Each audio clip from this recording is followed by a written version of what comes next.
नमस्कार. मी हा व्हिडिओ अशासाठी करत आहे की महाराष्ट्र राज्याची सध्या परिस्थिती फार गंभीर आहे.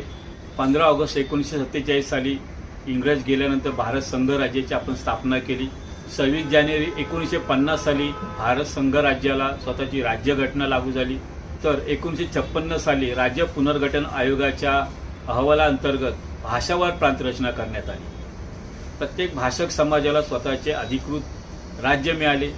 मराठी भाषिकांना महाराष्ट्र, गुजराती भाषिकांना गुजरात, तमिळ लोकांना तमिळनाडू, कन्नड लोकांना कर्नाटक, हिंदी भाषिकांना यूपी, बिहार, झारखंडसारखी राज्ये, बंगाली लोकांना बंगाल, अशी विविध भाषा बोलणाऱ्या भूमींचे मिळून हे भारत संघ राज्य तयार झाले. खरे तर हे संघ राज्य तयार झाल्यानंतर घटनाकारांना अपेक्षित होतं की सर्व राज्यांचा विकास होईल, सर्व राज्य आपापल्या नागरिकांना उद्योग निर्मिती करून रोजगार देतील, व्यवसाय धंद्या करण्यासाठी पूरक वातावरण निर्माण करतील आणि त्या दृष्टीने त्यांनी घटनेमध्ये एक मूलभूत अधिकार दिले होते की भारतीय नागरिक कुठे जाऊ शकतो, नोकरी धंदा व्यवसाय करू शकतो.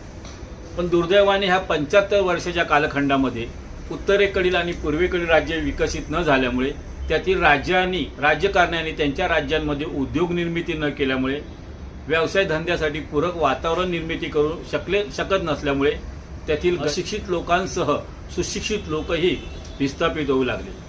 दुसऱ्या राज्यांमध्ये स्थलांतरित होताना त्यांनी महाराष्ट्राची निवड केली आणि आम्ही त्यांचा आदरातिथ्य केलं. भारतीय म्हणून आपण त्यांचं स्वागत करत गेलो आणि भैयाला दिले ओसरी आणि भैयाने हातपाय पसरी या म्हणीप्रमाणे या उत्तर भारतीयांनी मुंबईच नव्हे तर संपूर्ण महाराष्ट्रामध्ये आपले हातपाय पसरले आहेत.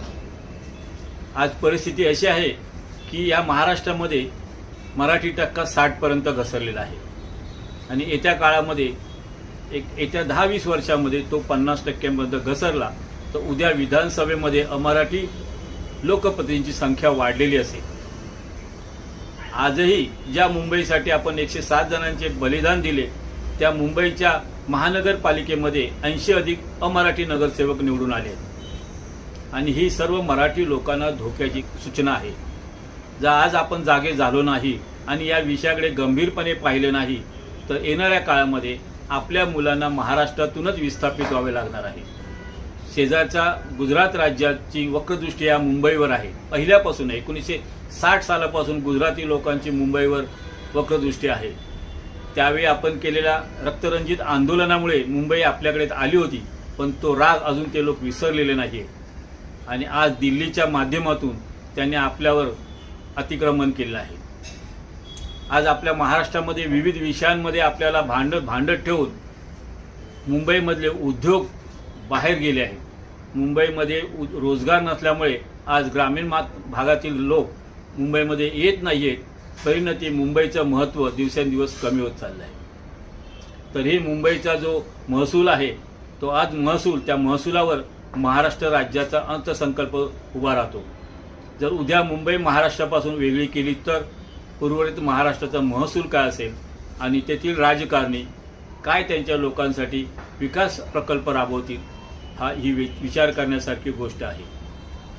आज जर आपल्याला संयुक्त महाराष्ट्र अबाधित ठेवायचं असेल तर आज आपल्याला मराठी म्हणून एकत्र येणं आवश्यक आहे. मोठ्या प्रमाणामध्ये परराज्यातील लोक महाराष्ट्रात घुसत आहेत, किंबहुना त्यांना घुसविले जात आहे. आज आपल्या मराठी संस्कृती परंपरा मागे पडत आहे. महाराष्ट्राच्या गणोत्सवामध्ये गणपती बाप्पा मोरयाच्या ऐवजी जय श्रीरामचे नारे दिले गेले. ही मराठी संस्कृतीच्या दृष्टीने धोक्याची गोष्ट आहे आणि जर आपण या गोष्टीकडे जर दुर्लक्ष केलं तर मात्र येणाऱ्या काळामध्ये मराठी संस्कृतीच्या या राज्यामध्ये मराठी भाषिकांची संख्या रोडावलेली असेल आणि महाराष्ट्र राज्य आपल्या हातातून निघून गेलं असेल. आपण या विषयाकडे गांभीर्याने पाहिलं पाहिजे. महाराष्ट्र हे राज्य आपलं आहे. ही भूमी आपल्या ताब्यात राहिली पाहिजे.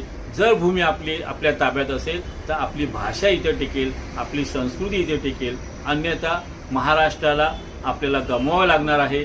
संख्येच्या जोरावर परराज्यातील लोक महाराष्ट्रावर कब्जा मिळवणार आहेत.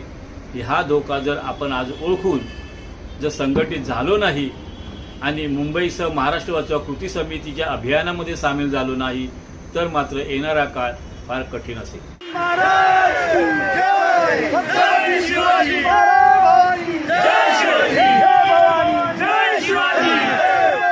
जय शिवाजी.